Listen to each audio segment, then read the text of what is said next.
आज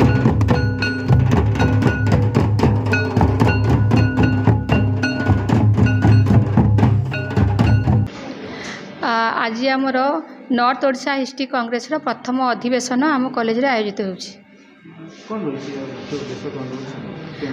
विषय हूँ आम नॉर्थ ओडिशा कहले आम बालेश्वर मयूरभंज केउंझर को बुझे था एवं एठी जो ऐतिहासिक माने अछंती से माने केमती आगो को अधिक रु अधिक रिसर्च वर्क करेंगे से यार आयोजन कर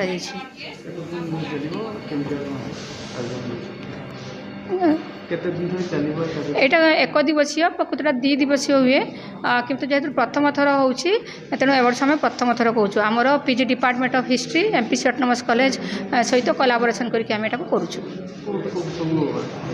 आमर बालेश्वर आछंती आमर डेलीगेट्स माने केउंझर आछंती भद्रक आछंती एवं आम मयूरभंज अछंती। मूल उद्देश्य कौन है यार उद्देश्य आम रिसर्च वर्क केमिति अधिक रु अधिक ऐतिहासिक माने होतु कि इतिहास विभाग छात्र छात्री माने केमिति करिवे सेथिपई आम याको आयोजन करूँ।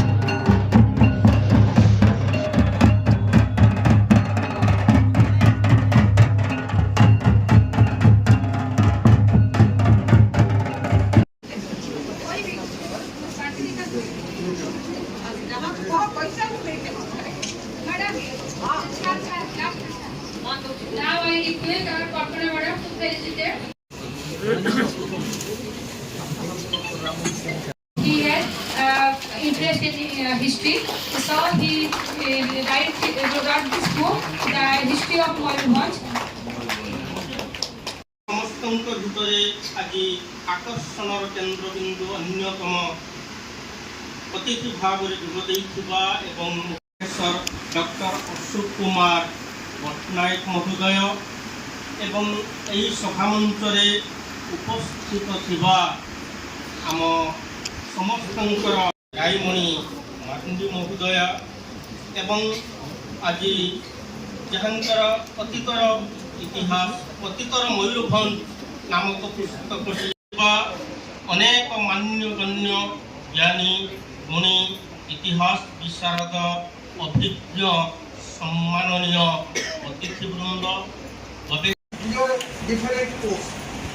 President Dr. Bhagwat Tripathi, Secretary Dr. Pratap Kumar Naik myself, Vice President Dr.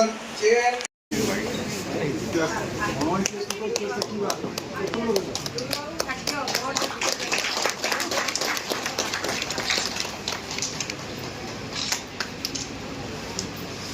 Thank you all the dignitaries. Now I request honor to extend a warm welcome to our respected chief guest, our guest of honors, the guest of dignitaries and the participants.